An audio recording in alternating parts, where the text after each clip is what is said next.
तो दोस्तों स्वागत है आप सभी का आज के एक्सप्लेनेशन में जो कि होने वाला है मनी हाइस्ट सीजन 1 पर जिसको हम डिटेल में कवर करेंगे फ्रॉम एपिसोड 1 टू एपिसोड 13 तक यानी full season 1 in one video. तो वीडियो काफी बड़ी होने वाली है एंड काफी इंटरेस्टिंग भी। तो पॉपकॉर्न एंड कोल्ड ड्रिंक निकाल लो एंड चलते हैं मनी हाइस्ट यानी कि ला कासा दी पापेल की डिटेल एक्सप्लेनेशन के सफर पर। और गाइस जिन लोगों ने मेरी प्रीवियस वीडियोस यानी कि एपिसोड 1, 2 एंड 3 एंड 4 की एक्सप्लेनेशन देखी है तो वो एपिसोड 5 से वीडियो देख सकते हैं। आपको बस स्क्रीन पर दिए गए टाइम पर जाकर देखना स्टार्ट करना है और अगर आप न्यू है तो पहले से ही देखना। अगर आप चैनल पर भी न्यू है तो चैनल को भी सब्सक्राइब करके बेल आइकॉन जरूर दबा दे क्योंकि हम ऐसे ही interesting movies and web series को एक्सप्लेन करते रहते हैं।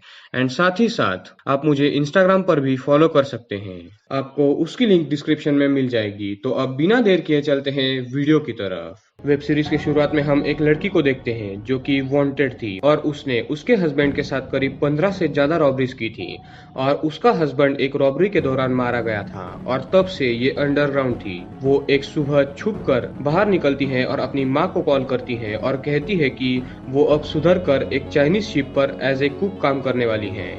फिर उसकी माँ बोलती है कि मैं तुमसे कब मिलूं। वो लड़की बोलती है कि क्या तुम अकेली हो, और उसकी मॉम पीछे देखती है और पीछे पूरी की पूरी पुलिस फोर्स थी और वो उस लड़की को ट्रैक कर रही थी। उसकी माँ बोलती है कि हाँ वो अकेली ही है। वो लड़की बोलती है कि तुम मुझे ग्रोसरी स्टोर पर आकर मिलो। वो अपनी माँ से मिलने जा ही रही थी पर तब उसे एक आदमी मिलता है और गाइस बिलीव में ये आदमी बहुत जीनियस है। वो उस लड़की को अपने गाड़ी में बिठाता है और वो लड़की उसे गन दिखाकर बोलती है कि तुम पुलिस हो या कौन हो। तो वो बोलता है कि मैं तुम्हें बचाने आया हूँ, तुम्हारे घर पर पहले से ही पुलिस आई हुई है। और वो उसे उसकी फोटोज भी दिखाता है और वो बोलता है कि तुम मुझे प्रोफेसर बुला सकती हो गाइज। और ये आदमी उस लड़की को बोलता है कि वो एक बैंक लूटने जा रहा है और उस लूट के लिए वो ऐसे लोगों को ढूंढ रहा है जिनके पास खोने के लिए ज्यादा कुछ ना हो। और फिर वो बोलता है कि ये रॉबरी यानी कि हीस्ट होने वाली है 2400 मिलियन यूरोज की। और वो लड़की मान जाती है 2400 मिलियन यूरोज की लालच में। और ऐसे ही प्रोफेसर ने और 7 लोग जमा किए हुए थे जो पेशे से चोर थे या फिर उनका पहले से ही क्रिमिनल रिकॉर्ड था। और ये 8 लोग और खुद प्रोफेसर यानी कि 9 लोग मिलकर आप देखेंगे कि कैसे 5 महीने की प्लानिंग करके पैसे लूटते हैं। प्रोफेसर सबको एक खंडर में ले जाता है जो कि शहर से बहुत ज्यादा दूर था और वहां पर वो सबको डेस्क पर बिठाता है और बोलता है कि हम 5 महीने प्लानिंग करेंगे। और बोलता है कि आप लोग एक दूसरे का नाम नहीं जानते हो और उसे यही चाहिए। वो सबको अलग अलग सिटीज के नाम देगा और ऐसे 8 लोगों के 8 नाम होते हैं। टोक्यो, टोक्यो वही लड़की है जो हमें शुरुआत में इंट्रोड्यूस की गई थी। बर्लिन जिसने 27 रॉबरीज की थी। मॉस्को, डेनिवर, रियो जो हैकर था और 2 ट्विंस ओस्लो एंड हेलिस्की। और फिर आती है नैरोबी। फिर इन्हें बताया जाता है कि ये लोग लूटने वाले हैं फैब्रिका नेशनल डी मोनेडा जो कि एक म्यूजियम था एज वेल एज बेसिकली वहाँ पूरे कंट्रीज की नोट्स प्रिंट होती थी यानी कि नोट प्रेस। उसके बाद हमें उनका क्या प्लान है ये नहीं दिखाया जाता और कहानी सीधा हमें 5 मंथ्स आफ्टर की दिखाई जाती है जहाँ सब रॉबरी करने जा रहे थे। सबसे पहले उनका मेन मोटो था म्यूजियम में घुसना और उसके लिए ये लोग एक तगड़ा प्लान बनाते हैं। एक गाड़ी से सब लोग जा रहे थे पर एक जगह पर जहाँ पर 2 टन्स थे वहाँ पर मॉस्को उतरकर रास्ता ब्लॉक करके डाइवर्जन क्रिएट करता है और आगे बाकी सब लोग एक जगह जाते हैं जहाँ पर उन्हें M16 राइफल्स और सारा सामान मिलता है जो उन्हें रॉबरी के वक्त काम आने वाला था। फिर जो डाइवर्जेंट वाला जो रास्ता था वो भी ब्लॉक किया जाता है और वो रास्ते इसीलिए ब्लॉक कर रहे थे क्योंकि वहाँ से रॉयल म्यूजियम में कुछ इम्पोर्टेंट चीजें जैसे कि एक्सप्लोजिव्स और बाकी प्रोटेक्शन का सामान जा रहा था। एक कंटेनर और आगे और पीछे 2 पुलिस कार्स थी। वो गाड़ियां एंड ट्रक रुक जाती है रास्ता बंद देखकर और उस एरिया में जामर्स भी लगाए हुए थे तो पुलिस मदद भी नहीं मांग पाती। और तभी ये 8 लोग मास्क पहनकर उन पर गन तान देते हैं और दोनों पुलिस कार्स में से एक पुलिसमैन को बंदी बनाकर उनके कपड़े इनके 2 लोग पहन लेते हैं और उस ट्रक का ड्राइवर भी चेंज किया जाता है और वो मॉस्को बन जाता है। और 2 लड़कियां यानी कि टोक्यो एंड नेराबोई नॉर्मल कपड़ों में दूसरी गाड़ी में आगे जाते हैं। इस बीच हम कुछ स्टूडेंट्स को देखते हैं और वो भी उसी रॉयल म्यूजियम में जा रहे थे और इसके बारे में भी प्रोफेसर और उनको पहले से ही पता था। और उन स्टूडेंट में से एक लड़की का नाम था एलिसन पार्कर जो कि यूनाइटेड किंगडम के एम्बेसडर की बेटी थी।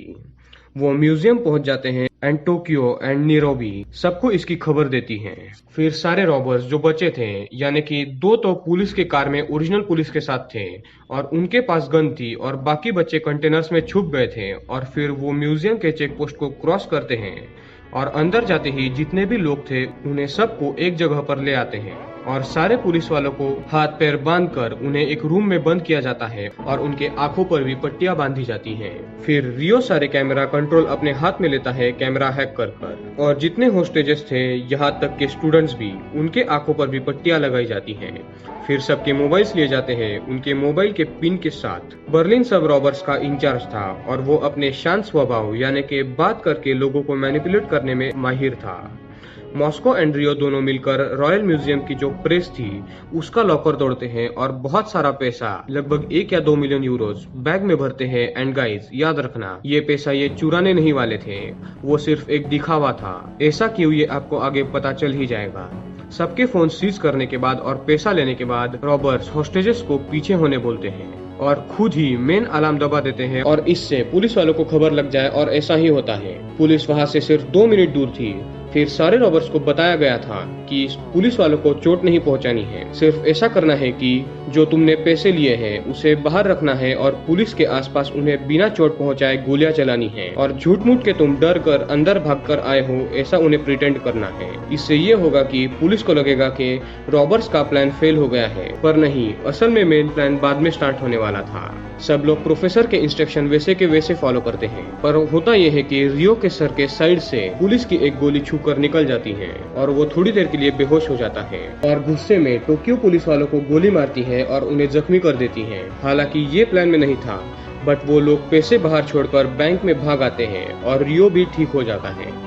एपिसोड 1 यहीं पर खत्म होता है एंड एपिसोड 2 की शुरुआत में सब टोक्यो पर गुस्सा थे कि पुलिस को चोट क्यों पहुंचाई एंड प्रोफेसर भी टोक्यो को इस बारे में समझाता है। फिर ये खबर सारे पुलिस फोर्स को रॉयल म्यूजियम के बाहर खींच लाती है और म्यूजियम के बाहर कैंप वगैरह लगाए जाते हैं पुलिस के द्वारा, और यही रॉबर्स का प्लान था। एंड ये रॉबर्स एंड प्रोफेसर काफी ज्यादा शातिर थे। वो एक दूसरे से बात एनालॉग तरीके से कर रहे थे बिना किसी रेडियो सिग्नल के, और उनके कोई भी कॉल्स बाहर किसी को पता नहीं चल रहे थे और कोई भी उनकी बातें ना तो सुन पा रहा था ना उन्हें ट्रैक कर पा रहा था। अंदर बर्लिन बोलता है कि अब हमारे पास थोड़ा टाइम है जब तक बाहर पुलिस सब कुछ सेटअप करती है। रियो यूके के एम्बेसडर की लड़की को अलग रूम में बंदी बनाता है, यानी एलिसन पार्कर को, और उसे भी रॉबर्स जैसे कपड़े पहनाए जाते हैं। उसके बाद पुलिस इंचार्ज इंस्पेक्टर म्यूजियम के रॉबर्स को कॉल लगाती है एंड बर्लिन कॉल ट्रांसफर करता है सीधा प्रोफेसर को, जो बैंक से बाहर बैठा था उसी खंडर में जहां पर उन्होंने सारी प्लानिंग बनाई थी। और प्रोफेसर ने वॉइस चेंजर का इस्तेमाल करके पुलिस से बात की और कहा कि उन्हें एक हेलीकॉप्टर चाहिए ब्राजील जाने के लिए। बट ऑफ कोर्स ये भी एक चाल थी और प्रोफेसर को पुलिस को ये बताना था कि वो बहुत ज्यादा शांत है और उन्होंने हर चीज की तैयारी कर रखी है, चाहे कुछ भी हो जाए वो तुम्हें हरा सकते हैं। और पुलिस को ये समझ जाता है कि ये बंदा इतने शांति से बात कर रहा है, मतलब इनकी प्लानिंग कुछ बड़ी है। फिर उसके बाद बर्लिन सारे हॉस्टेजेस को बोलता है कि अब से सब उसकी बात मानेंगे, नहीं तो वो सबको गोली मार देगा, और वो सबके मास्क उतरवाता है एंड फिर सब लोगों को भी रॉबर्स जैसे ही कपड़े एंड मास्क दिए जाते हैं एंड उसके साथ नकली गन्स भी। मीनवाइल यूके के एम्बेसडर से पुलिस को ऑर्डर आता है कि कमांडोज की टीम लेकर उसके बेटी को बाहर निकाला जाए, और यही सबको चाहिए था, यानी कि उन रॉबर्स को। अब अगर कमांडोज अंदर आते तो वो ऑब्वियसली सारे रॉबर्स को मार देते, इसीलिए रॉबर्स ने सारे हॉस्टेजेस को भी उनके जैसे कपड़े पहना दिए थे और उन्हें गन्स भी दे रखी थी। इससे 2 चीजें होती, स्क्वाड को पता नहीं चलता कि असली रॉबर कौन है एंड नकली कौन, और वो किसी को नहीं मार पाते ताकि इनोसेंट की जान ना जा पाए, और दूसरा ये कि किसी को पता न चले कि असल में रॉबर्स की संख्या कितनी है। वो कुल थे 8 लोग, पर बाहर किसी को भी पता नहीं था कि वो असल में कितने हैं। एंड गाइस, प्रोफेसर ने इसका स्टडी भी किया हुआ था। उसने सबको पहले ही 5 मंथ के ट्रेनिंग में बताया था कि पुलिस 4 जगहों से, यानी कि वो कमांडो 4 जगह से अंदर आएगी। मेन डोर से, उसके बाद लोड एरिया से, उसके बाद इमरजेंसी एग्जिट एंड फिर रूफ टॉप से। इन 4 जगहों से वो अंदर आ सकते हैं। पर वो शुरुआत करेगी लोड एरिया से और प्रेडिक्शन सही निकलता है। लोड एरिया से कमांडो स्क्वाड आने लगती है, पर पहले ही सब तैयार थे। जैसे ही ड्रिल करके डोर के अंदर कैमरा लगाया जाता है, दूसरी तरफ सारे रॉबर्स मशीन गन एंड सारे हथियारों के साथ तैयार थे। और दूसरी तरफ रियो एलिसन पार्कर पर गन तानकर उससे एक कॉल करवाता है बाहर की पुलिस को। और एलिसन बोलती है कि सारे हॉस्टेजेस को भी रॉबर्स के कपड़े पहनाए गए हैं, तो कमांडो टीम अंदर आई तो वो रॉबर्स समझकर सबको मार देगी, तो प्लीज कमांडोज को रोको। एंड ऐसा ही होता है। इनोसेंट हॉस्टेजेस यानी बंदी मारे ना जाए, इसलिए मिशन को अबॉर्ट किया जाता है और सारे के सारे कमांडोज बाहर के डोर से ही पीछे चले जाते हैं और अंदर नहीं आ पाते। और अब मेन पार्ट यहाँ से स्टार्ट होता है दोस्तों। जैसे ही स्क्वाड रिटर्न जाती है, अंदर सब खुश होते हैं एंड नीरो भी जो है वो एक लिस्ट बनाकर उन लोगों को बुलाती है जो नोट प्रेस में काम करते थे, और फिर करोड़ों नोट छापने का काम स्टार्ट होता है और हर एक मिनट में €500,000 छापे जा रहे थे। और सारे रॉबर्स इतना पैसा देखकर बहुत खुश हो चुके थे क्योंकि उन्हें €2400 मिलियन जो छापने थे। एंड बाहर पुलिस इंस्पेक्टर जो कि अब तक सब कुछ संभाल रही थी, वो ये वाला केस इंटेलिजेंस डिपार्टमेंट को देकर खुद उस केस से बाहर हो जाती है क्योंकि उसे ऊपर का प्रेशर पसंद नहीं आता, यानी कि यूके के एम्बेसडर का प्रेशर। थोड़ी देर में एक कॉफी शॉप में वो जाती है, वहाँ उसका फोन स्विच ऑफ था, तो उसे एक अनजान आदमी बोलता है कि क्या मैं तुम्हें मदद कर सकता हूँ, तो वो उसे हाँ बोलती है और उसका फोन मांगती है। एंड गाइस, वो अनजान आदमी था प्रोफेसर, एंड वो पुलिस इंस्पेक्टर को उसके मॉम को कॉल करने के लिए अपना ही फोन देता है। और इस इंस्पेक्टर को भनक तक नहीं थी कि उसके सामने उस पूरे नोट प्रेस एंड म्यूजियम के हीस्ट यानी रॉबरी का मास्टरमाइंड उसके सामने बैठा है। एंड एपिसोड 2 भी यहीं पर खत्म होता है। अब आगे हम रॉबरी का अगला दिन देखते हैं एपिसोड 3 में, जहां सारे हॉस्टेजेस सोए हुए थे और मॉस्को उन्हें जगाता है और काम पे लगाता है। उस नोट प्रेस में उन्होंने अभी तक से €52 मिलियन छाप लिए थे, एंड जैसा आपको पता है कि उन्हें टोटल पैसे छापने थे €2400 मिलियन। गाइज, यहाँ पर प्रोफेसर सबसे मेन रोल निभा रहा था। वो म्यूजियम के बाहर थोड़ी दूर से एक जगह रेंट लेकर वहाँ सब कुछ कंट्रोल कर रहा था, जैसे कि कैमराज, पुलिस से बातें करना एक्सेट्रा। और रॉबरी की ये शुरुआत ही थी कि रॉबर्स को एक झटका लगने वाला था, सिर्फ एक लव स्टोरी के चलते। असल में रियो एंड टोक्यो में अफेयर चल रहा था और इसके चलते इन दोनों को ही आगे परेशानी होने वाली थी। मीनवाइल इंचार्ज बर्लिन एक हॉस्टेज जिसका नाम था मोनिका, उसे रॉयल म्यूजियम के बाहर ले आता है एक लेटर के साथ, जिसमें लिखा हुआ था कि हम टोटल 67 हॉस्टेजेस हैं और सब परफेक्ट हेल्थ में हैं, किसी को चोट नहीं लगी है और सब ठीक है। एक स्नाइपर बर्लिन पर गन पॉइंट करके बैठा था एंड शूटिंग के ऑर्डर के लिए रुका था, बट तभी सारे रॉबर्स एंड मोनिका अंदर चले जाते हैं। फिर बर्लिन जितने हॉस्टेजेस थे उनमें से कुछ लोग जो हट्टे कट्टे थे उन्हें एक जगह ले जाता है जहां उन्हें एक अंडरग्राउंड टनल खोदना था। बट गाइज, ये भी एक चाल थी, दिखाने के दांत अलग और खाने के दांत अलग। उन्होंने सारी प्लानिंग की थी कि ये हॉस्टेजेस को अलग जगह टनल खोदने बोलेंगे और खुद अलग जगह टनल खोदेंगे बिना किसी को बताए। एंड इमरजेंसी सिचुएशन में पुलिस को लगे कि सारे रॉबर्स हॉस्टेजेस ने बनाए हुए टनल से भागे हैं। उसके बाद बर्लिन जो लोग पेशेंट्स थे, यानी कोई डायबिटिक पेशेंट था या फिर कोई प्रेग्नेंट था, जस्ट वैसे लोगों को वो दवाइयों के बारे में पूछ लेता है ताकि उनके लिए बाहर से मेडिकेशंस मंगाए जाए और साथ ही साथ वो सारे लोगों के लिए खाना भी मंगा सके। उसके बाद वो सारे हॉस्टेजेस को परमिशन दे देता है कि वो अपने फैमिलीज को एक के बाद वो सब ठीक है इसकी वीडियो बनाकर सेंड कर सकता है, पर तब उनके साथ एक रॉबर होगा निगरानी के लिए। बट यहाँ ये दोनों बेवकूफी करते हैं, यानी कि रियो एंड टोक्यो। एलिसन पार्कर जो है वो वीडियो बना रही थी पर वो ठीक से बोल नहीं पा रही थी एंड रियो उसके साथ था। वो कहता है कि शांत हो जाओ एक्सेट्रा। वो थोड़ी सी उससे बातचीत करता है और पीछे से टोक्यो आती है जिसे जलन हो रही थी क्योंकि रियो बात कर रहा था एलिसन से। रियो जल्दी से एलिसन का फोन बेवकूफी करके उसके पास ही छोड़कर टोक्यो से बात करने लगता है और उनमें झगड़ा होता है। मौका देखकर एलिसन फोन उठाती है एंड इंटरनेट स्टार्ट करती है। जैसे ही फोन कनेक्ट होता है पुलिस को खबर लग जाती है कि एलिसन का फोन एक्टिवेट हुआ है और वो उस फोन को हैक करके उसके rear camera and selfie camera से लाइव फुटेज रिकॉर्ड कर लेते हैं। पर रियो का उस पर ध्यान जाता है और वो जल्दी से फोन लेकर उसे तोड़ देता है। बट तब तक देर हो चुकी थी क्योंकि पुलिस को रियो का चेहरा दिख जाता है एंड आगे रियो को थोड़ी प्रॉब्लम भी होने वाली थी। पुलिस वाले बहुत ज्यादा खुश थे कि एटलीस्ट इतने सारे रॉबर्स में से एक का तो चेहरा दिखा। राकेल अपने घर पे थी, तभी उसको उसके सीनियर की ऑर्डर आती है कि वो फिर से रॉबरी केस को टेक ओवर करे। रॉयल म्यूजियम में उस म्यूजियम का मैनेजर आर्टुरो और एक बंदा जो टनल बना रहा था वो ये चेक करते हैं कि रॉबर्स के पास क्या क्या हथियार हैं। तो उन्हें बहुत सारे एम्यूनेशंस और प्लास्टिक एक्सप्लोजिव्स दिखते हैं। यानी कि गाइस इन रॉबर्स का और भी कुछ प्लान था इन प्लास्टिक एक्सप्लोजिव्स को लेकर। जो क्या है ये हमें आगे पता चल ही जाएगा। इंस्पेक्टर राकेल फिर से चार्ज लेती है और कैंप में पहुंचती है और वहां पर पहुंचते ही रिकॉर्ड फुटेज जिसमें रियो का चेहरा दिखा था उसे फिर से प्ले करने बोलती है। तब उन्हें एक वॉल पे सबके फोन्स लगाए हुए दिखते हैं। राकेल दिमाग लगाकर कॉल करती है प्रोफेसर को जिसने अपनी आवाज बदली हुई थी। प्रोफेसर पहले बोलता है कि उन्हें खाना एंड मेडिकेशन चाहिए हॉस्टेजेस और उनके लिए। इंस्पेक्टर उनकी रिक्वेस्ट एक्सेप्ट करती है, फिर बोलती है कि उसके पास म्यूजियम के अंदर की इमेजेस हैं और उसे एक बंदे का पता भी चल गया है और वो अब जल्द ही बाकियों का भी यानी कि बाकी रॉबर्ट्स का भी पता लगा लेंगे। वो बोलती है कि मैं तुम्हें एक ऑफर देती हूँ, अगर तुमने सरेंडर किया तो मैं गारंटी लेती हूँ कि तुम्हें सिर्फ 8 साल की ही सजा सुनाई जाएगी और तुम्हारे पास कोई प्लान बी भी नहीं बचेगा अगर उसने सब रॉबर्ट्स का पता लगा लिया तो। प्रोफेसर कॉन्फिडेंटली जवाब देता है कि then we will activate plan C, यानी कि प्रोफेसर ने सब कुछ सोच कर रखा हुआ था और इंस्पेक्टर जो थी वो इन्हें अंडर एस्टिमेट कर रही थी। दूसरी तरफ मैनेजर आर्टुरो बहुत ज्यादा फुदक रहा था। वो मोनिका को बोलता है कि उसके ऑफिस में उसके जैकेट में एक एक्स्ट्रा फोन है जिससे वो पुलिस को कॉल कर सकते हैं। एंड दूसरी ओर प्रोफेसर बर्लिन को ऑर्डर देता है कि जिसने वो फोन एक्टिवेट किया था जिससे रियो का चेहरा सबको पता चला उसे ढूंढो। पुलिस के पास अंदर की जानकारी पहुंच गई है। बर्लिन गुस्से में सारे हॉस्टेजेस को पूछता है कि वो किसका फोन था।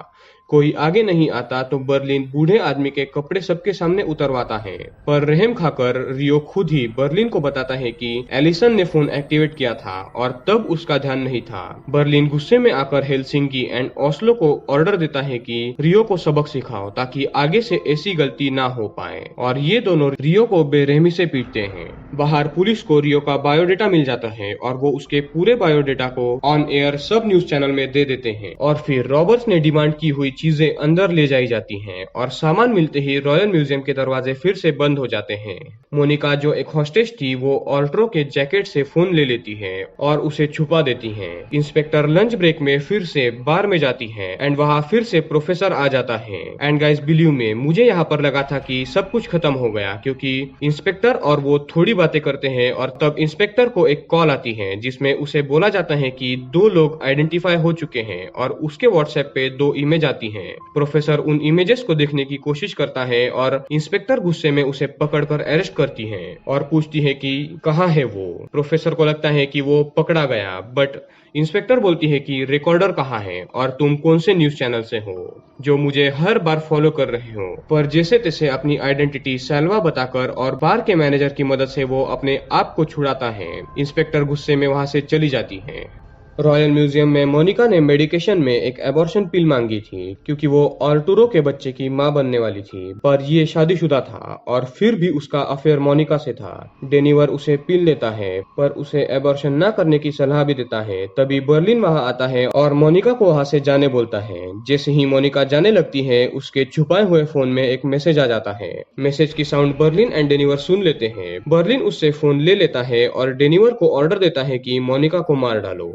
बर्लिन अब अपने असली रंग दिखाने लगा था और वो प्रोफेसर के रूल नहीं मान रहा था। प्रोफेसर का ये रूल था कि किसी भी हॉस्टेजेस को नहीं मारना है। हालांकि वो प्रोफेसर को धोखा नहीं देता है क्योंकि प्रोफेसर ही था जिसके पास पूरा कंट्रोल था।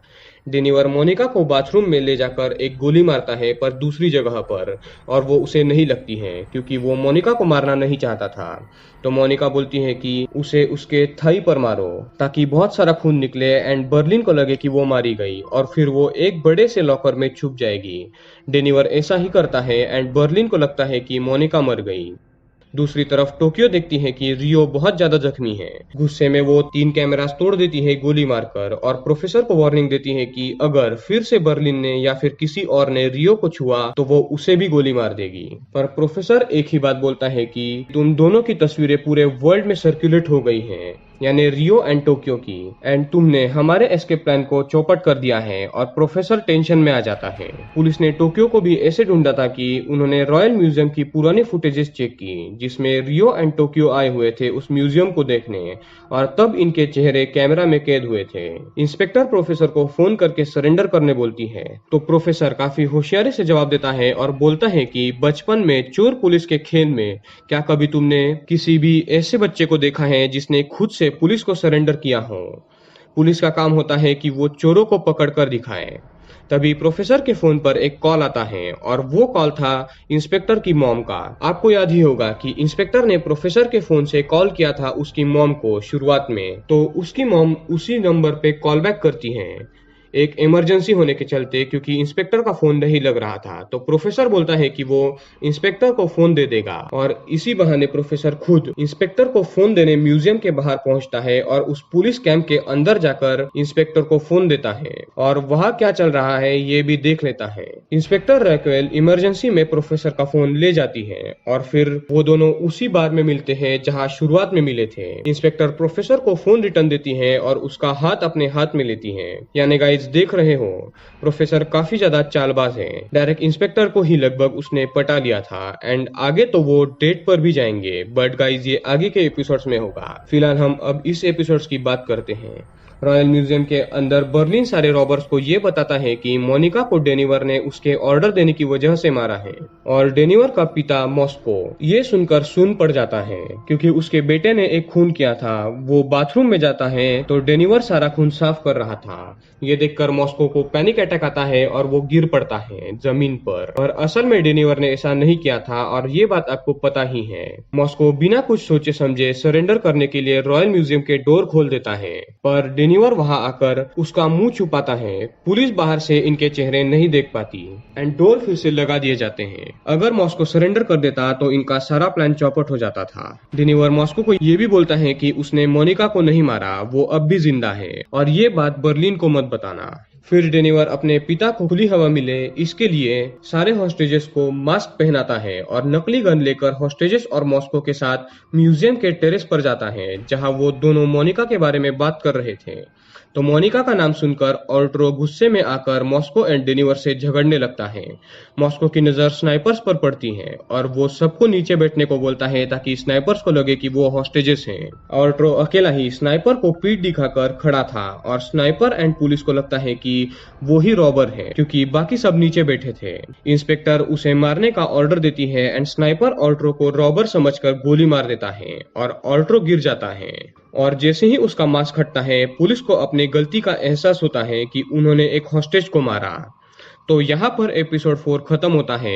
एपिसोड 5 की शुरुआत में हम देखते हैं कि डेनिवर एंड मॉस्को ऑल्ट्रो को उठाकर अंदर ले आते हैं जिसे गोली लगी थी। नोट प्रिंटिंग का काम डबल ट्रिपल स्पीड से चल रहा था। ऑल्ट्रो को टेबल पर लेटाया जाता है, उसे पानी भी पिलाया जाता है, पर उसे लग रहा था कि वो नहीं बचेगा। और दोस्तों बाहर की सिचुएशन बहुत ही अलग थी। सारे न्यूज में रैक्वेल छाई हुई थी कि उसने एक हॉस्टेज को गोली मार दी।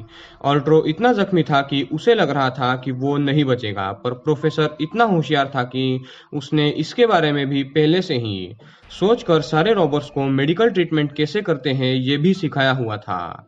प्रेजेंट सिचुएशन में इंस्पेक्टर पर काफी ज्यादा प्रेशर बढ़ चुका था सीनियर्स के थ्रू क्योंकि उसने गलती की थी, पर एक पुलिस वाला इंस्पेक्टर की गलती अपने सर लेने की बात करता है और इंस्पेक्टर रैक्वेल राहत की सांस लेती है।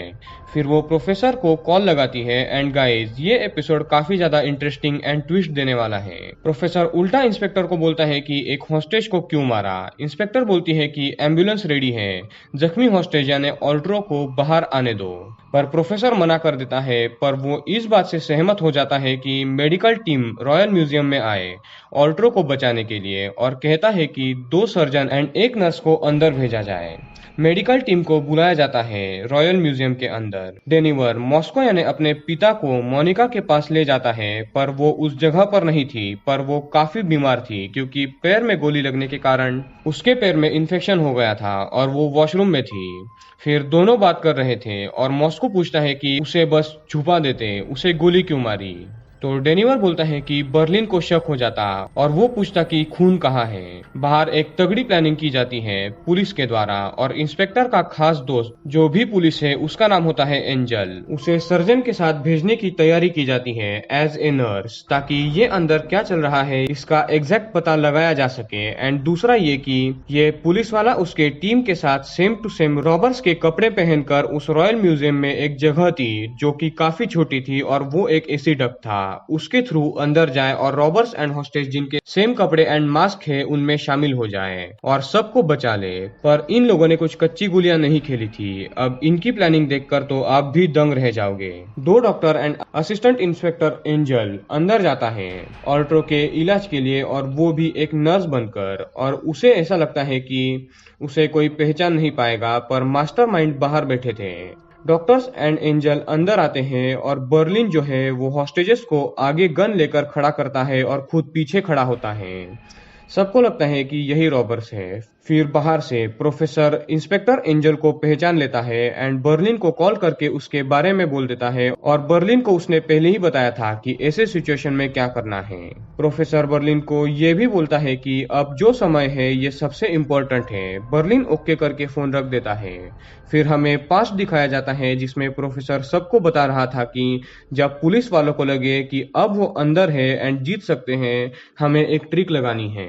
बर्लिन आता है अपने साथियों के साथ और सर्जन एंड इंस्पेक्टर एंजल जो नर्स बनकर आया था उन्हें बोलता है कि तुम्हारी सारी चीजें एक ट्रे में रखो, चश्मा होगा तो वो भी।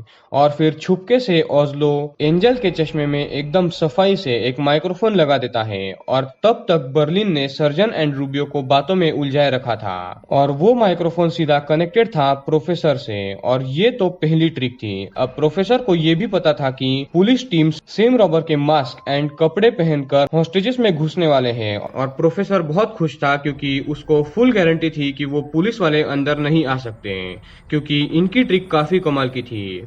एपिसोड 5 यही खत्म होता है एंड एपिसोड 6 में सारे हॉस्टेजेस को रॉबर्ट्स ने बता रखा था कि सर्जन्स एंड एंजल पर अपनी गन हमेशा ताने रखनी है। सर्जन ऑल्ट्रो का इलाज करते हैं एंड एंजल इधर उधर देख रहा था कि उसे कुछ पता चले। एंजल एक टाइमर लगाता है 25 मिनट का और बर्लिन के पूछने पर वो बोलता है कि ये एनेस्थेसिया के लिए है, पर असल में वो 25 मिनट जो थी उस टाइमिंग में पुलिस की टीम डक्ट के थ्रू अंदर आने वाली थी और ये बात इनको पता चल जाती है एंजल के हाव भाव से। पुलिस भी अंदर जा चुकी थी। बर्लिन ऑल्ट्रो से सर्जरी के समय में बात कर रहा था। दूसरी तरफ रियो एलिसन पार्कर से बात करने जाता है और इस बार भी वो एलिसन के सामने बेवकूफी करता है और इस बंदे से ज्यादा बेवकूफ बंदा मैंने कहीं पर भी नहीं देखा है। रियो बेवकूफी करके लोडेड M16 गन एलिसन के पास छोड़कर बाहर जाता है 2 मिनट के लिए, पर जब वो वापस आता है एलिसन उस पर गन तान देती है। पर रियो के पास एक और एक्स्ट्रा गन थी और वो किसी तरह एलिसन से M16 गन लेकर उसे गिराकर बांध कर रखता है और दूसरी तरफ ऑल्ट्रो की गोली निकाली जाती है और पुलिस को आने के लिए सिर्फ 5 मिनट बाकी थे। पर तभी प्रोफेसर का कॉल बर्लिन को आता है और प्रोफेसर उन्हें उनके जो नॉर्मल मास्क थे वो चेंज करने बोलता है। यानी गाइस पुलिस जो है वो इन मास्क के साथ अंदर आ रही थी, पर सारे रॉबर्स ने हॉस्टेजेस एंड अपने मास्क बदल लिए ताकि जो पुलिस वाले अंदर नॉर्मल मास्क के साथ आएंगे वो पकड़े जाए। क्या दिमाग लगाया है। जैसे ही सब इंस्पेक्टर इनके चेंज्ड मास्क देखता है उसे टेंशन आने लगती है और वो जल्द से जल्द बाहर जाकर सबको ये बताकर पुलिस के टीम को अंदर जाने के लिए रोकना चाहता था। पर जैसे ही पुलिस टीम अंदर जा रही थी, अंदर जैमर्स होने के कारण इंस्पेक्टर उनसे ठीक से बात नहीं कर पा रही थी। तभी सर्जन एंड एंजल बाहर आते हैं एंड मिशन अबॉर्ट करने बोलते हैं, पर कम्युनिकेशन लॉस्ट हो चुका था। पर किसी तरह बार बार थोड़े सिग्नल पर अबॉर्ट मिशन बोलने पर पुलिस टीम को पता चल जाता है और वो रिटर्न जाने लगती हैं और रॉबर्ट्स का प्लान सक्सेसफुल होता है। अब थोड़ी देर में नायरोबी को भी पता चल जाता है कि मोनिका मरी नहीं है और वो भी डेनिवर एंड मॉस्को की मदद करती है और मोनिका के पैर की गोली निकाली जाती है। एंड गाइस डेनिवर एंड मोनिका एक दूसरे से प्यार करने लगे थे। प्रोफेसर बर्लिन एंड सबको रिलैक्स होने बोलता है क्योंकि प्लान सक्सेसफुल था। फिर हमें पास्ट दिखाया जाता है जब सारे रॉबर्स ट्रेनिंग कर कर रहे थे। तभी प्रोफेसर ने टोक्यो को कहा था कि ये जो इतने बड़े रॉबरी का प्लानिंग है वो उसका नहीं है, वो किसी और का था। पर ये प्लान किसका था ये अभी हमें नहीं पता चलता, वो हमें आगे पता चलेगा। इंस्पेक्टर और बाकी सब बहुत शॉक थे कि रॉबर्स ने इतनी तैयारी की थी।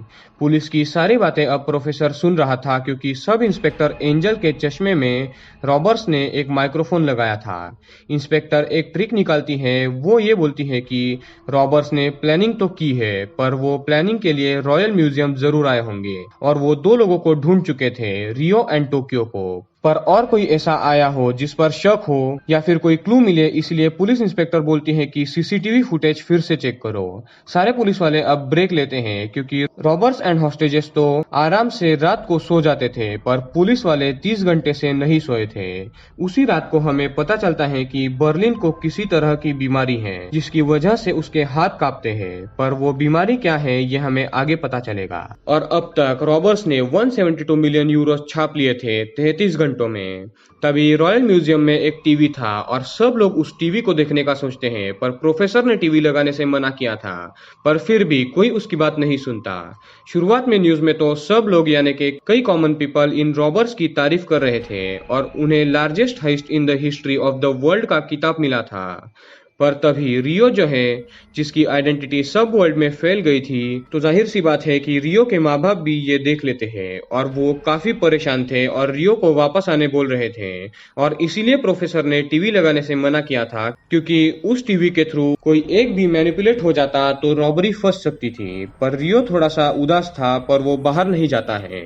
दूसरी तरफ सब इंस्पेक्टर एंजल जो शादीशुदा था, वो इंस्पेक्टर फिर भी रैकेल से प्यार करता था। रैकेल का डिवोर्स हो चुका था और 8 साल से वो अकेली ही थी, पर वो एंजल को इग्नोर करती है और रैकेल की मॉम उसे बोलती है कि वो आदमी कौन है, वो कैफे वाला जिसने तुम्हें हेल्प की थी और वो एक बार मेरा फोन आने पर हाइस्ट की जगह पर पहुंच गया था सिर्फ तुम्हें फोन देने। बेसिकली रैकेल की मॉम प्रोफेसर की बात कर रही थी और वो सलाह देती है कि रैकेल प्रोफेसर के साथ डेट पर जाए और रैकेल को प्रोफेसर ने अपना नाम सैल्वा बताया था। अपनी मॉम की सलाह सुनकर रैकेल भी काफी ज्यादा खुश थी। रात को टोक्यो जो है वो बर्लिन पर गुस्सा थी और वो इस बार गन बर्लिन पर पॉइंट करके उसे बोलती है कि अभी प्रोफेसर को कॉल करो और सच बताओ कि तुमने मोनिका को मार दिया है और ये प्रोफेसर के ऑर्डर के खिलाफ है। और गाइस, जैसा कि आपको पता है कि मोनिका मरी नहीं है और वो जिंदा थी, पर ये सिर्फ 3 लोग जानते थे, डेनिवर, मॉस्को एंड नायरोबी। बाकियों को लगता है कि बर्लिन के ऑर्डर पर डेनिवर ने हॉस्टेज मोनिका को मार दिया है। बर्लिन ये बात प्रोफेसर को बता देता है और प्रोफेसर को काफी दुख होता है। एंड गाइस, इस बात की वजह से बर्लिन को आगे बहुत बड़ी कीमत चुकाने पड़ने वाली थी और एपिसोड 6 यहाँ पर एंड होता है।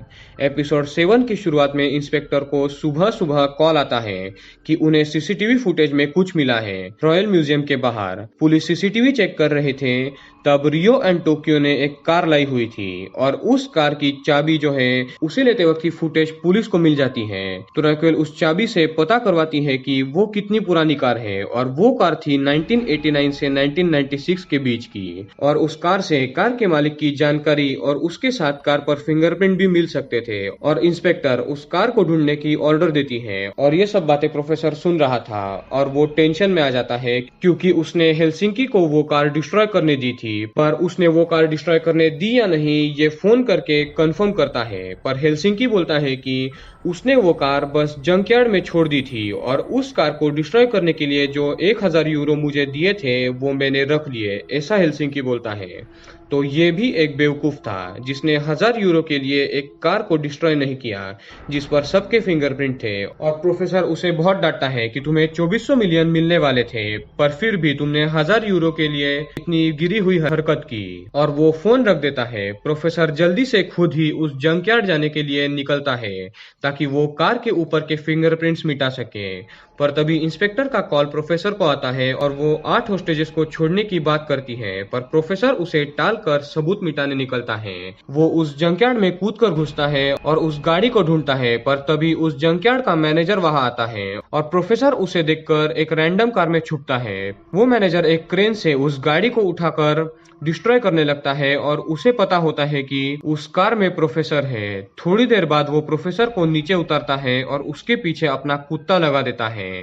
प्रोफेसर डर के मारे तो भाग जाता है और वो फिंगरप्रिंट नहीं मिटा पाता। तभी प्रोफेसर को रैक्वेल का कॉल आता है और जैसे आपको पता है कि इंस्पेक्टर रैक्वेल को पता नहीं होता है कि यही रॉबर है और वो प्रोफेसर को डेट पर बुलाती है और प्रोफेसर भी उसे एक्सेप्ट कर लेता है।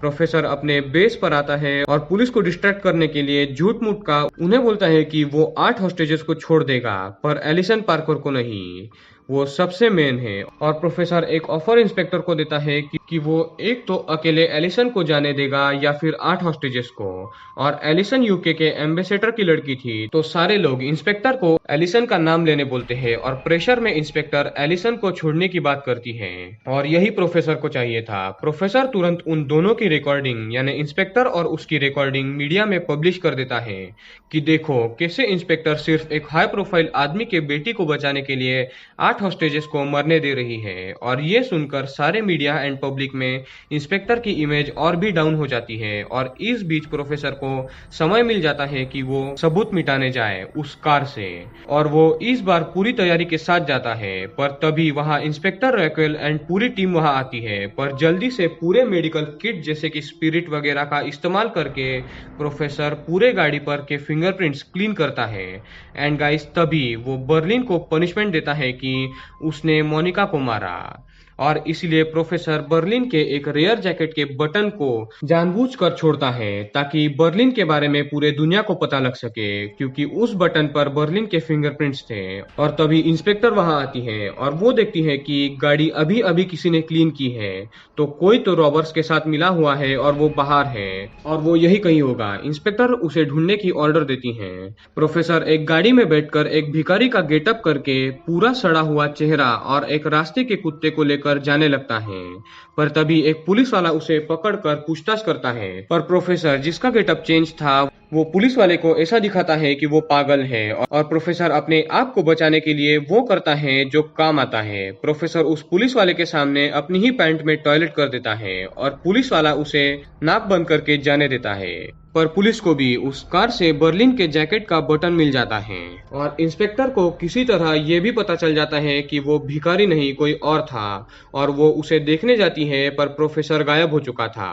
एंड एपिसोड 7 यहाँ एंड होता है और एपिसोड 8 की शुरुआत में इंस्पेक्टर का सिर्फ एक ही काम था कि वो प्रोफेसर का चेहरा है उसे किसी तरह ढूंढे जिससे कि रॉबरी खत्म हो जाए। प्रोफेसर अपने बेस पर आकर बहुत खुश था और रॉबरी को अब 50 घंटे हो चुके थे। इंस्पेक्टर को उस रिकॉर्डिंग के बाद अब भी हेट मिल रही थी कि उसने एलिसन को चुना।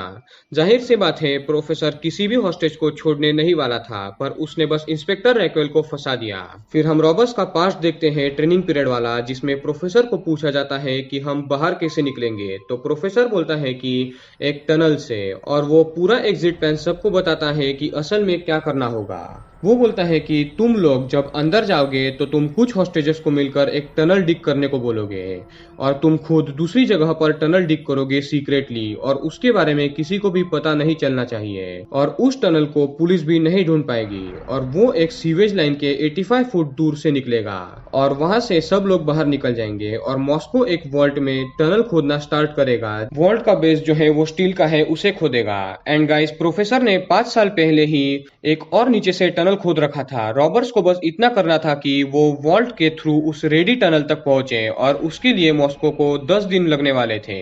एंड गाइस उनका एग्जिट आपको पता है कहां से होने वाला है। अभी जहां से प्रोफेसर बैठकर सब कुछ हैंडल कर रहा है वहां से पुलिस उस कार को फिर से चेक करती है पर वहां पर कोई सुराग नहीं मिलता है सिवाय बर्लिन के जैकेट के रेयर बटन से और उस बटन पर कुछ फिंगरप्रिंट थे और वो फिंगरप्रिंट थे बर्लिन के। इंस्पेक्टर सब लोगों को बाहर जाने बोलती है बस sub inspector and intelligence head को छोड़कर क्योंकि रैक्वेल को लगता है कि उनके बीच कोई तो है जो सारी इंफॉर्मेशन लीक कर रहा है। पर इंस्पेक्टर को ये नहीं पता था कि वो खुद सब इंस्पेक्टर एंजल है और उसके चश्मे में एक माइक्रोफोन है और इसके बारे में एंजल को खुद पता नहीं है। बर्लिन की आइडेंटिटी मिलते ही इंस्पेक्टर एक गेम खेलती है बर्लिन ने असल में आज तक 27 सक्सेसफुल रॉबरीज की थी, पर इंस्पेक्टर उस पर एक काला दाग लगा देती है कि बर्लिन असल में प्रोस्टिट्यूशन का धंधा करता है और वो कैरेक्टरलेस है। और तभी प्रोफेसर को एक और झटका लगता है, और वो ये था कि उस जंकयार्ड के मैनेजर ने प्रोफेसर को देखा था जब वो पहली बार वहां गया था, और इसलिए पुलिस ने उस मैनेजर से प्रोफेसर का स्केच बनवाने को बोल दिया था। अब इस सिचुएशन से बचने के लिए प्रोफेसर बहुत अच्छी तरकीब निकालता है। वो उस मैनेजर की सारी कुंडली निकालता है कि उसकी बेटी कहाँ पढ़ती है, उसकी वाइफ क्या करती है, एक्सेट्रा। मैनेजर प्रोफेसर का फेस कंपोजिट करने के लिए मान जाता है और प्रोफेसर अपने आप को बचाने के लिए निकल पड़ता है। दूसरी तरफ बर्लिन को नायरोबी आकर खबर देती है कि तुम्हारा फेस रिवील हो चुका है और तुम टीवी पर हो। बर्लिन तुरंत वहां जाता है और उसके बारे में गलत सलत बोला जा रहा था कि वो प्रोस्टिट्यूशन का धंधा करता है एंड ड्रग्स भी बेचता है, एक्सेट्रा। और इसकी वजह से बर्लिन को बहुत बुरा लगता है कि उसके कैरेक्टर पर दाग लगाए गए, क्योंकि वो सिर्फ एक रॉबर था और बाकी के काम वो नहीं करता था। एपिसोड 8 खत्म होता है और एपिसोड 9 की शुरुआत में बर्लिन को नायरोबी भी बुरा भला कहती है, पर वो गुस्से में नायरोबी का गला पकड़ लेता है और कहता है कि वो रॉबर जरूर है पर इतना गिरा हुआ नहीं है। और बर्लिन का सीधा शक जाता है डेनिवर पर, क्योंकि डेनिवर एक बार पार्टी करने के लिए बर्लिन का जैकेट ले गया था और वापस आते ही उसी कार में सो गया था उस जैकेट के साथ। तो बर्लिन को लगता है कि जब डेनिवर सोया था तब उसने वो बटन गाड़ी में छोड़ दिया, गलती से या फिर जानबूझकर।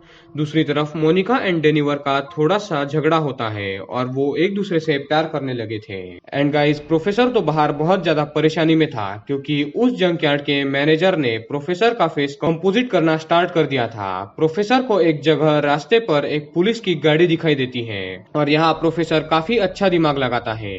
पुलिस वाले कुछ काम करने के लिए गाड़ी से बाहर जाते हैं और प्रोफेसर पुलिस के गाड़ी के लॉक को किसी तरह खोलकर गाड़ी में बैठता है, पर तभी वहां वो पुलिस वाले आने लगते हैं। पर प्रोफेसर उनके कार के अंदर के वॉकी टॉकी से ही एक फेक खबर देता है कि एल्केंट्रा में एक रॉबरी हुई है, जल्दी पहुंचो। तो ये दोनों पुलिस वाले उसी एरिया में थे, तो वो भागकर ही चले जाते हैं और फिर प्रोफेसर अपना काम स्टार्ट करता है। वो उस कार के अंदर के वॉकी टॉकी से रॉयल म्यूजियम के बाहर के पुलिस वालों के वॉकी टॉकी पर उस मैनेजर को रशियन में धमकी देता है कि तुम्हारी लड़की जिस स्कूल में पढ़ती है वहां पर उसे उठा लिया जाएगा अगर तुमने मेरा फेस रिवील किया तो, और हमारे शूटर्स मिलकर तुम्हारी वाइफ जो अभी सुपरमार्केट से निकली है उसे मार देंगे। तो जल्दी से तुम जो फेस कंपोजिटिंग कर रहे हो उसे डिलीट करके वहां से निकल जाओ, वरना तुम्हारी फैमिली मारी जाएगी। और ये मैसेज सिर्फ उस मैनेजर को पता चलता है, ना कि बाकी पुलिस वालों को। और मैनेजर जल्दी से सारे फेस को डिलीट करके वहां से चला जाता है। और वो मैसेज इसीलिए किसी को पता नहीं चलता क्योंकि प्रोफेसर ने उस मैसेज को रशियन में उस मैनेजर को बोला था और वो मैनेजर एक रशियन था। पुलिस वाले तुरंत अपने गाड़ी में आते हैं, पर तब तक प्रोफेसर वहां से जा चुका था और इस तरह वो फिर से बच जाता है। पर गाइस, रॉयल म्यूजियम में कोई और भी था जो बचने नहीं वाला था और उसका नाम था डेनिवर। डेनिवर को पकड़ लिया जाता है, पर नायरोबी उसका साथ देती है और डेनिवर बर्लिन को बोलता है कि वो तुम्हें अपने कट से 15 मिलियन यूरोस देगा, पर उसे छोड़ दो। बर्लिन मानने ही वाला था कि तभी उसे मोनिका जिंदा है ये पता चलता है, पर इस बात से भी बर्लिन खुश हो जाता है क्योंकि प्रोफेसर को एक हॉस्टेज मारने के बाद बहुत दुख हुआ था और बर्लिन को लगता है कि प्रोफेसर अब खुश हो जाएगा क्योंकि कोई भी हॉस्टेज नहीं मरा। उनमें थोड़ी अनबन जरूर होती है पर सब ठीक हो जाता है। तभी प्रोफेसर का फोन आता है जो खुद ही बर्लिन को बता देता है कि उसने ही तुम्हारे जैकेट का बटन उस कार में छोड़ा क्योंकि तुमने मोनिका को मार दिया और ये तुम्हारी पनिशमेंट है। पर बर्लिन बोलता है कि मोनिका जिंदा है और वो मोनिका की आवाज भी उसे सुनाता है। अब तो देर हो चुकी थी और प्रोफेसर बर्लिन से माफी मांगता है और प्रोफेसर बोलता है कि अब अगला प्लान स्टार्ट करो। बर्लिन मान जाता है और अगला प्लान ये था कि सारे रॉबर्स एक बंद कमरे में सिर्फ ब्लैंक फायर करेंगे और हॉस्टेजेस को चिल्लाने को बोलेंगे ताकि पुलिस वालों को एंड अलग अलग कमरों में रखे हॉस्टेजेस पर रॉबर्स का दबदबा बना रहे। बाहर पुलिस वाले टेंशन में आ जाते हैं कि ये सब क्या हो रहा है। तब इंस्पेक्टर प्रोफेसर से बात करती है कि तुमने गोलियां क्यों चलाई, तो प्रोफेसर बोलता है कि वो गन्स टेस्टिंग कर रहे थे। पर इंस्पेक्टर बोलती है कि वो अंदर आकर देखना चाहती है कि क्या सब लोग ठीक है या नहीं। प्रोफेसर बोलता है कि तुम अंदर नहीं आ सकती, वो खुद ही सब जिंदा है, इसके रिकॉर्डेड फुटेजेस बाहर भेजेगा। फिर प्रोफेसर रॉयल म्यूजियम में रॉबर्ट्स को ऑर्डर देता है कि सबके फुटेजेस भेजो और एपिसोड 9 यहाँ पर एंड होता है। एपिसोड 10 की शुरुआत में थोड़ी देर में इंस्पेक्टर जो है वो सेल्वा को यानी प्रोफेसर को ही कॉल करती है अपने फोन से। और मैं फिर से याद दिला दूं कि इंस्पेक्टर को नहीं पता था कि प्रोफेसर यानी सेल्वा रॉबरी का मास्टरमाइंड है। वो बस उसके प्यार में पड़ गई थी और उसे लगता था कि सेल्वा एक अच्छा आदमी है और वो दोनों रात को 9 बजे डेट पर जाने का प्लान बनाते हैं। फिर सब इंस्पेक्टर एंजल वहां आता है और वो बर्लिन के बारे में एक इम्पोर्टेंट बात बताता है कि बर्लिन रेट्रोक्सिल नाम की एक दवाई लेता है और वो दवाई मस्कुलर लॉस के लिए ली जाती है और ये बीमारी काफी कम लोगों को होती है और बर्लिन उनमें से एक है। और ये दवाई सिर्फ एक जगह पर मिलती है और वहां जाकर पता लगाया जा सकता है कि बर्लिन ने वो दवाई कहाँ पर डिलीवर करवाई थी। प्रोफेसर सारी बातें सुन रहा था और फिर से वो टेंशन में आ जाता है क्योंकि उस दवाई की डिलीवरी बर्लिन ने उनके ट्रेनिंग बेस पर करवाई थी जहां पर सबके फिंगरप्रिंट्स थे और इससे सब फंस सकते थे। तो एक बार फिर से प्रोफेसर को अपना दिमाग लगाकर और अपनी जान खतरे में डालकर उस फार्मेसी में जाना था पुलिस से पहले, पर इस बार प्रोफेसर बलि देता है सब इंस्पेक्टर एंजल की। वो कैसे, ये आपको पता चल ही जाएगा। उससे पहले सारे हॉस्टेजेस की फुटेजेस जो पहले ही रिकॉर्ड की थी 2 दिन पहले, उन्हें भेज दिया जाता है जानबूझकर ताकि पुलिस को उन पर शक हो और वो अंदर आने की डिमांड करे और ऐसे ही होता है। तो इंस्पेक्टर अंदर जाने की सोचती है और प्रोफेसर को इसके बारे में बोलती है एंड प्रोफेसर मान जाता है क्योंकि प्रोफेसर को भी यही चाहिए था। और अकेले इंस्पेक्टर अंदर आती है बिना कोई हथियार के, पर इंस्पेक्टर ने एक माइक्रोफोन छुपाया हुआ था उसे ढूंढकर ले लिया जाता है जिस पर रायो लिखा था और रायो नाम था रियो का और उसके माँ बाप उसको इस नाम से बुलाते थे। और पुलिस का प्लान था कि रियो को इमोशनल करके बाहर निकाला जाए और उसे लालच दी जाए कि तुम्हें कम साल जेल होगी, बाहर आ जाओ और सबके बारे में बताओ। पर ये बंदा भी दिमाग लगाता है। दूसरी तरफ प्रोफेसर सेल्वा इंस्पेक्टर का दोस्त बनकर सब इंस्पेक्टर से मिलता है और एंजल को सेल्वा पर पहले से ही शक था। एंजल बोलता है कि तुम जहां पर अपने वाइन एंड बियर बनाते हो मुझे वहां पर कभी ले चलो, उसे वो जगह देखनी है। और प्रोफेसर फिर फंस जाता है। अब प्रोफेसर को 2 टेंशन थे, एक तो उस फार्मेसी के रिकॉर्ड्स को मिटाना था और दूसरा एंजल से निपटना था। और रॉयल म्यूजियम में तो कुछ और ही चल रहा था। इंस्पेक्टर सब हॉस्टेजेस को देखती है, बस कुछ ही हॉस्टेजेस बाकी थे और तब ऑल्टुरो एलिसन को बोलता है कि तुम एक जगह पर छुप जाओ ताकि इंस्पेक्टर को ऐसा लगना चाहिए कि एलिसन मर गई है। और एलिसन भी छुप जाती है। प्रोफेसर असल में एलिसन कहाँ छुपी है ये देख लेता है, पर तभी उसके बेस पर सब इंस्पेक्टर एंजल आता है और प्रोफेसर रॉबर्ट्स को ये नहीं बता पाता कि वो कहाँ छुपी है और वो सब कंप्यूटर्स एक्सेट्रा ढक देता है और एंजल को अंदर आने देता है। एंजल पूरे बेस को चेक करता है और उसे थोड़ा शक तो होता है पर वो कुछ नहीं बोलता और वो वहां से निकल जाता है। तब प्रोफेसर जल्दी से एलिसन का पता बता देता है और इंस्पेक्टर के सामने एलिसन को ले जाया जाता है और इंस्पेक्टर वहां से चली जाती है। इंस्पेक्टर तो वहां से चली जाती है, बट गाइज एक और प्रॉब्लम थी। जब एंजल प्रोफेसर से मिलने आया था तो शक होने के कारण उसने प्रोफेसर के कॉफी मग का एक स्पून ले लिया था और उस स्पून पर जो फिंगरप्रिंट थे एंजल उन्हें उस पुलिस कार पर जो फिंगरप्रिंट मिली थी उससे मैच करने बोलता है। यानी गाइस प्रोफेसर की एक फिंगरप्रिंट गलती से उस पुलिस कार पर रह गई थी। रॉयल म्यूजियम में बर्लिन सबको बता देता है कि उसके बीमारी के चलते वो सिर्फ कुछ ही महीने जिंदा रहेगा, पर तब तक वो बहुत ज्यादा ऐश करना चाहता है। और रियो जो है वो उस माइक्रोफोन को देखकर पुलिस को कॉल करता है और पुलिस उसे कन्विंस करती है कि तुम बाहर आकर सब बता दो। पर प्रोफेसर ने सबको इसकी भी ट्रेनिंग दी हुई थी कि पुलिस लालच देगी, पर वो सब कुछ झूठ होगा क्योंकि लॉज के अनुसार तुमने अब तक जितने भी क्राइम किए होंगे उसकी सजा उम्र कैद ही होगी। तो रियो पुलिस वालों को गालियां देकर फोन रख देता है। और दूसरी तरफ प्रोफेसर को 2 टेंशन थे, उसमें से एक तो खत्म हो गया था सब इंस्पेक्टर एंजल का, पर दूसरा टेंशन भी खत्म हो जाता है जब तक पुलिस उस फार्मेसी स्टोर में पहुंचती है। प्रोफेसर हेलमेट, काले कपड़े, ग्लव्स एक्सेट्रा पहनकर गन के पॉइंट पर पूरे रिकॉर्ड्स चुरा लेता है। एंड गाइज आपको बता दूं कि पुलिस में इन रिकॉर्ड्स के बारे में सिर्फ 2 लोगों को पता था, एक इंस्पेक्टर रैक्वेल को और दूसरा खुद एंजल को। पर एंजल पहुंचने से पहले ही प्रोफेसर वहां से भाग चुका था। तो अब इंस्पेक्टर एंजल को उस केस से निकाल देती है क्योंकि उसे लगता है कि ये बात सिर्फ उसे एंड एंजल को पता थी और फिर भी रिकॉर्ड्स गायब हुए, यानी कि एंजल ही वो इन्फॉर्मर है और वो भी उन रॉबर्स से मिला हुआ है। एपिसोड 10 यहाँ पर खत्म होता है एंड एपिसोड 11 में एंजल इंस्पेक्टर को बहुत समझाता है पर वो नहीं मानती।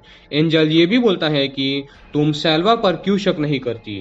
वो उसके काम की जगह पर जाकर आया है और वो जगह पूरी तरीके से खंडर है और वो वहां पर बियर नहीं बनाता, वो सिर्फ एक दिखावा है, वो कुछ और ही वहां पर बैठकर कर रहा है। इंस्पेक्टर फिर भी एंजल को निकाल देती है, पर प्रोफेसर को अब प्रॉब्लम होने वाली थी। पर इतनी नहीं, क्योंकि प्रोफेसर ने उनकी बातें सुन ली थी माइक्रोफोन के चलते, और वो अपने बेस को एक अच्छे तरीके से नया रिनोवेट करवाता है, वो भी कुछ ही घंटों में पैसे देकर। रात 9 बजे सैल्वा यानी प्रोफेसर एंड रैक्वेल डेट पर जाते हैं और गाइज अब से पूरी कहानी बहुत भयानक मोड़ लेने वाली है। पर गाइज इन दोनों के डेट पर जाने से पहले बहुत कुछ हो जाता है। रॉयल म्यूजियम में मॉस्को एक जो सीक्रेट टनल बना रहा था, 5 to 6 डेज के मेहनत के बाद वो क्लोजेट के स्टील और फिर मोटी कंक्रीट को तोड़ पाया था, और बची थी तो सिर्फ मिट्टी जो दूसरे टनल को ज्वाइन होने वाली थी। और मॉस्को ये खुशखबरी सबको देता है और सारे लोग खुश होकर नाचने लगते हैं। एंड गाइज दूसरी तरफ नायरोबी ने तो प्रिंटिंग मशीन को 24/7 चालू रखा था, जिसके चलते मिलियंस एंड मिलियंस यूरोज हर घंटे प्रिंट हो रहे थे, और अब तक 400 मिलियन यूरोज प्रिंट हो चुके थे। बट गाइज एक बड़ी और सबसे बड़ी प्रॉब्लम आने वाली थी, सिर्फ इन दोनों के चलते। एक ऑल्ट्रो और ये एक बंदा जिसका नाम होता है पैब्लो, ये दोनों भी दूसरा टनल खोद रहे थे, और वो वहां से छोटे मोटे टूल्स यानी कि स्क्रू ड्राइवर्स वगैरह छुपा कर टॉयलेट में ले जाते हैं और वहां छुपा देते हैं। और इन दोनों का प्लान ये था कि जो पुलिस वाले एंड गार्ड्स म्यूजियम में शुरुआत में बंदी बनाए गए थे, उन्हें आजाद किया जाए। दूसरी तरफ पुलिस वालों को एक खबर लगती है कि रॉबर्स के पास जो भी प्लास्टिक एक्सप्लोजिव्स हैं, उसे उन्होंने हर एग्जिट डोर्स एंड ग्लासेस पर लगाया हुआ है, इवन हर डक्ट के बाहर भी, ताकि कोई भी अगर भागने की कोशिश करे तो वो एक्सप्लोजिव्स फट जाए, या फिर कोई भी अंदर आने की कोशिश करे फिर भी वो एक्सप्लोजिव्स फटकर उसकी मौत हो जाए। प्रोफेसर बर्लिन को कॉल करता है और बर्लिन बोलता है कि यहाँ सब कुछ ठीक है, तो प्रोफेसर बोलता है कि वो 6 घंटे बाद तुम्हें कॉल करेगा। एंड गाइज इन 6 घंटों में बहुत कुछ होने वाला था। रात 9 बजे रैक्वेल एंड सैल्वा उस प्रोफेसर डेट पर जाते हैं, यानी अब अंदर के हर जगह पर नजर रखना पॉसिबल नहीं था। एंड दूसरी तरफ डेनिवर एंड मोनिका इंटीमेट होते हैं और सब कुछ रिलैक्स था, और मौका देखकर ये दोनों छुपाए हथियारों को निकालकर पुलिस एंड गार्ड्स को छुड़ाने के लिए निकल जाते हैं। दूसरी तरफ रैक्वेल को भी एंजल की बातें सुनकर सैल्वा यानी प्रोफेसर पर शक था, और इसीलिए वो प्रोफेसर को वो गन पॉइंट पर लेती है और कहती है कि मुझे अपने बियर बनाने की जगह पर ले चलो। प्रोफेसर 12th एपिसोड के शुरुआत में उसे उस बियर बनाने की जगह पर ले जाता है, जो उसने रिनोवेट करके जो मेन बेस था वो छुपा दिया था, जिससे रैक्वेल का शक दूर हो जाता है। और फिर रैक्वेल एंड प्रोफेसर दोनों भी इंटीमेट होते हैं। यानी गाइज अब जो मेन 2 लास्ट एपिसोड्स हैं, यानी 12 एंड 13, ये दोनों सबसे मेन हैं, जिसमें बहुत कुछ होने वाला है।